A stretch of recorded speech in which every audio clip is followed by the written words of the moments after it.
The reservation was for 8 o'clock at Meridian, the restaurant that had been Mom's favorite for as long as I could remember. She used to talk about it in reverent tones, describing it as the kind of place people like us only visited on anniversaries or once-in-a-lifetime celebrations. Tonight was her 70th birthday, and I wanted it to feel like one of those moments, the kind she'd tell stories about later.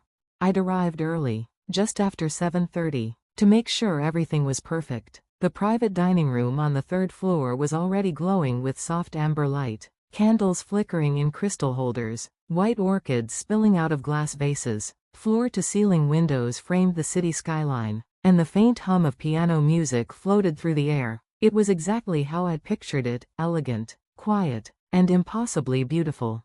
I was dressed simply, in a navy sheath dress and small pearl earrings, nothing flashy, nothing that would invite questions. I'd learned years ago that my family noticed everything: the price tag of my clothes, the label on my bag, the condition of my shoes. Every small choice I made somehow became evidence, proof that I was doing okay, or barely scraping by. So I'd learned to dress neutrally, speak carefully, and never give them ammunition. When Mom arrived, her smile filled the lobby. "Claire," she said warmly, her eyes shining for a moment, until they flicked over my outfit. Her expression faltered.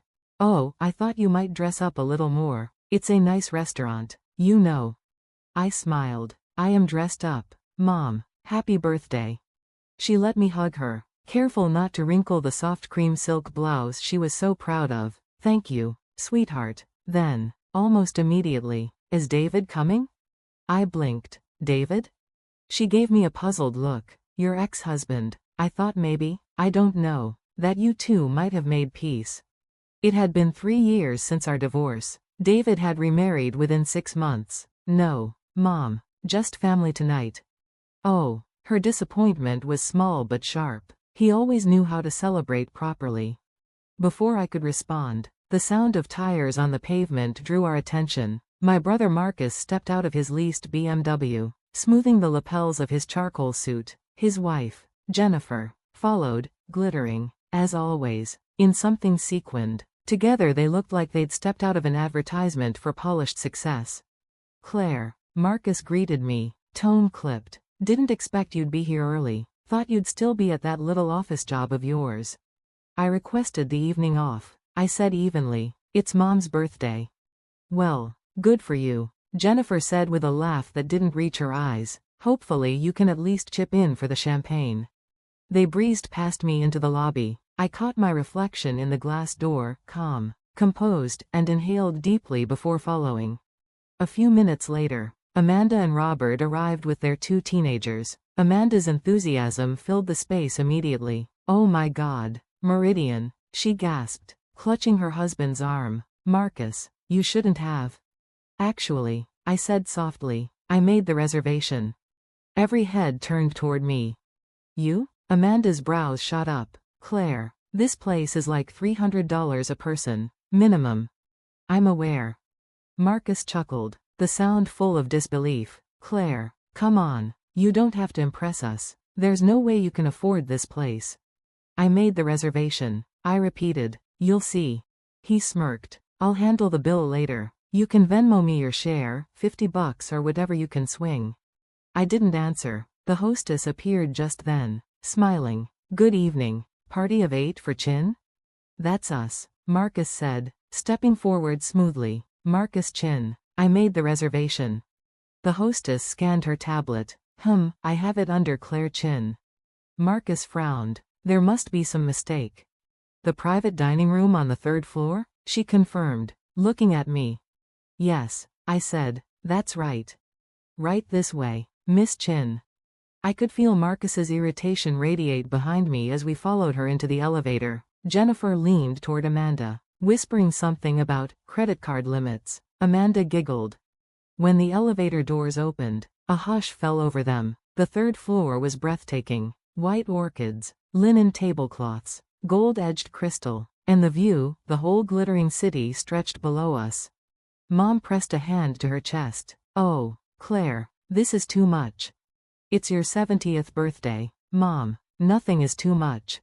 "But the cost." She turned instinctively to Marcus, worry creasing her brow. Honey, are you sure about this? Marcus's jaw tightened. I didn't arrange this. Apparently, Claire has been hiding some secret sugar daddy or something.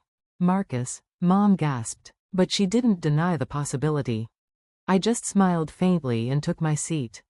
He wasn't done. Come on, Mom, look at her. She drives that old Honda, lives in a one-bedroom apartment with no washer-dryer. She shops at Target. His tone was cruelly amused. Now suddenly she's hosting a dinner like this? Mom looked between us helplessly. Maybe she saved up. For years? Amanda was examining the floral arrangements like she expected to find counterfeit bills tucked inside. This is easily $5,000. Claire, are you in trouble? Is someone funding this? I'm not in trouble. The waiter arrived with champagne, Dom Perignon 2008, Mom's favorite. Her eyes went wide. Oh, Claire, this bottle alone. $400. Marcus cut in. Per bottle. How many did you order? Enough for toasts. The glasses were filled. I stood. To Mom, I said, lifting mine. 70 years of strength, grace, and love. They echoed, but nobody smiled. The first course arrived, seared scallops on truffle foam. Amanda snapped a picture for Instagram but didn't tag the restaurant. Marcus, meanwhile, was watching me like a hawk, his eyes calculating every detail. So, Claire, Robert said between bites, still working for that little firm? What exactly do you do again? Filing? Calls? I coordinate projects and manage clients, I replied evenly. So, secretary work, Jennifer said sweetly.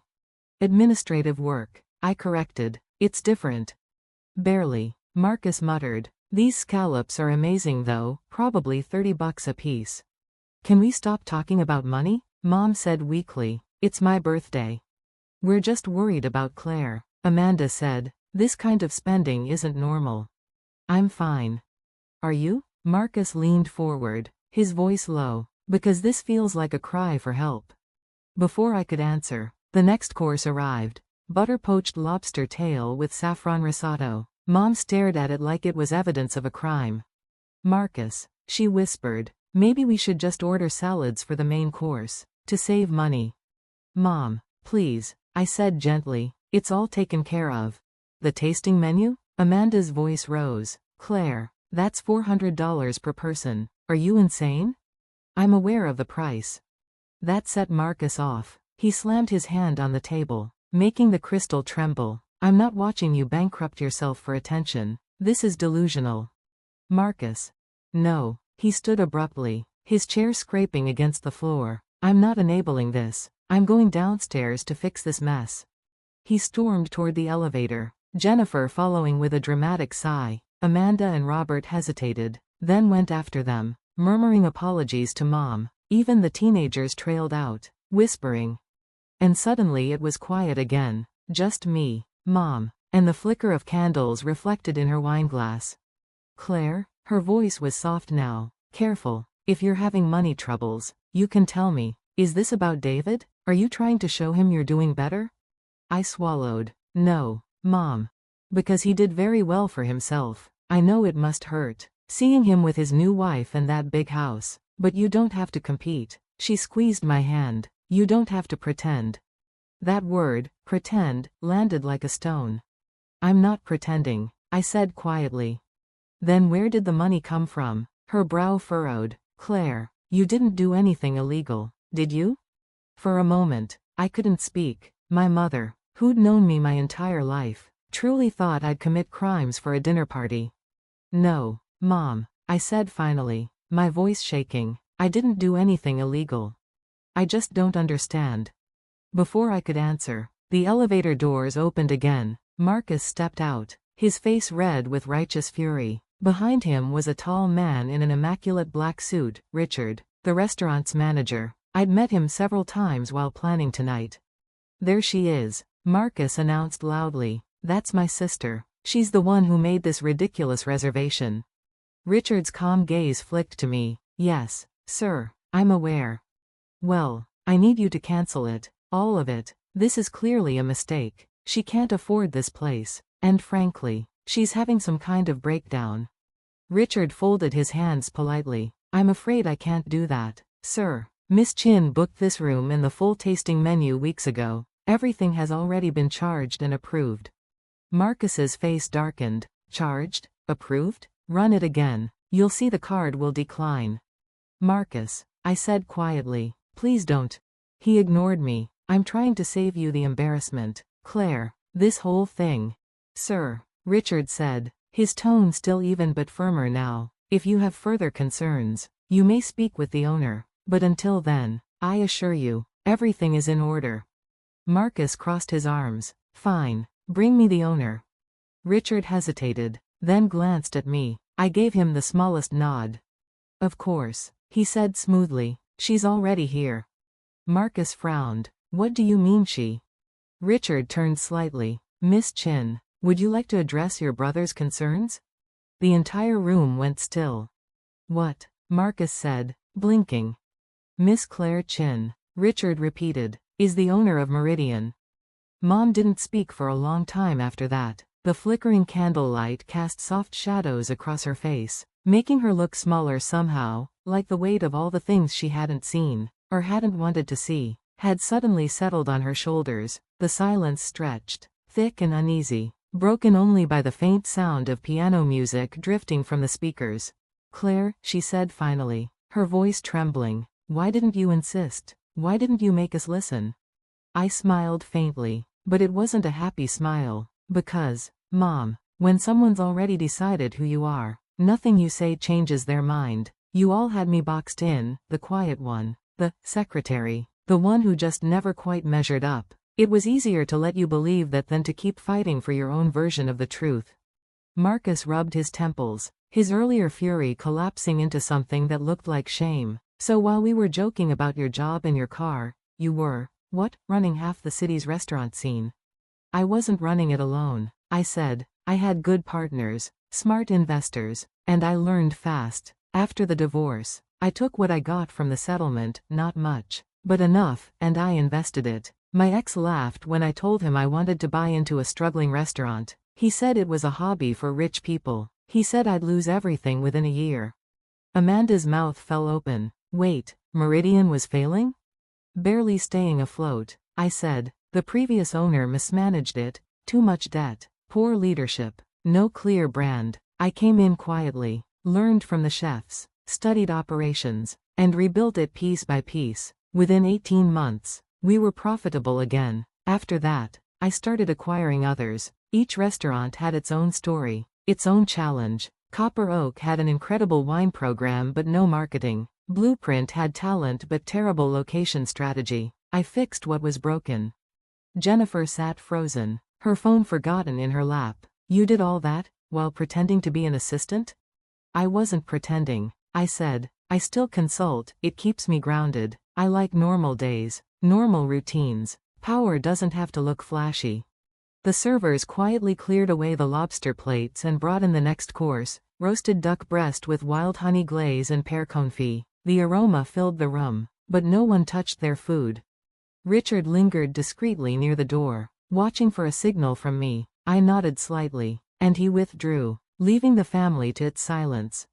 Amanda finally exhaled. God, I feel like such an idiot. We've been so cruel. All those years making fun of your car, your apartment, your clothes.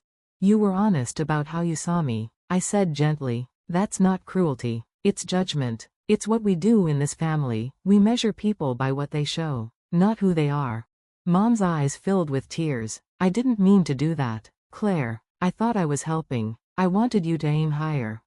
You wanted me to aim your way, I corrected softly, which wasn't the same thing. Marcus's head hung low. So, when I was bragging about getting a company car last Thanksgiving, I'd just closed the deal on the garden room, I said quietly. We had a champagne toast that night. I remember you saying I should get serious about my future. Amanda gave a weak laugh, and I told you to marry rich. I remember. Mom reached for her wine glass, her hand trembling slightly. Why keep it secret for so long? Because every time I tried to be proud of something, it turned into competition. I said, you'd find a way to make it smaller, to remind me where I stood in the family. Mom's lip quivered. Claire, I never wanted to make you feel small. But you did, I said simply. You all did. And I let you. Because it was easier than fighting for respect that was never going to come. For the first time in my life, no one interrupted me, no one laughed, rolled their eyes, or corrected me. They just listened, really listened, while I spoke. I didn't plan to reveal it tonight. I continued. This dinner was supposed to be for you, Mom. I wanted to celebrate you quietly, with family. I wanted you to feel loved. But then, the questions started. The accusations. The disbelief. It's exhausting. Living in a family where the truth sounds like arrogance. Marcus looked up, his eyes glassy. Claire, I'm sorry. I was horrible to you tonight. To think I walked in here assuming you needed saving. Jennifer covered her face. I called you manic. I can't believe I said that. Amanda dabbed her eyes with a napkin. You were always the calm one, the quiet one. I thought that meant you were weak. I was quiet, I said, because I didn't need to prove anything anymore. The next course arrived, slow braised short ribs with truffle mashed potatoes and roasted asparagus. The servers poured another round of wine, and this time, everyone took a sip. Mom's hand found mine across the table. I'm proud of you, she said softly, her eyes glistening. More proud than you can imagine. And I'm sorry for every time I made you feel less than you are. Thank you, Mom. Marcus swallowed hard. So, what happens now? You going to disown us or something?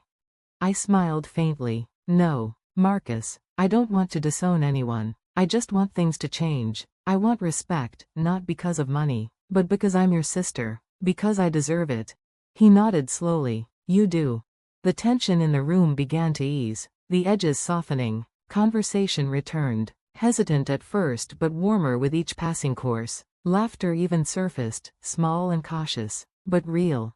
When dessert came, a rich chocolate souffle with gold leaf and raspberry compote, Mom raised her glass. To Claire, she said, her voice strong again, for proving that quiet strength can build empires. The others echoed her toast, and this time, their eyes held something different, not disbelief, not envy, but genuine respect. As the night wound down and the city lights shimmered beyond the glass, I sat back in my chair, letting the warmth of the moment sink in. For the first time in years, I didn't feel like the outsider at my own family's table. I felt seen. And finally, that was enough.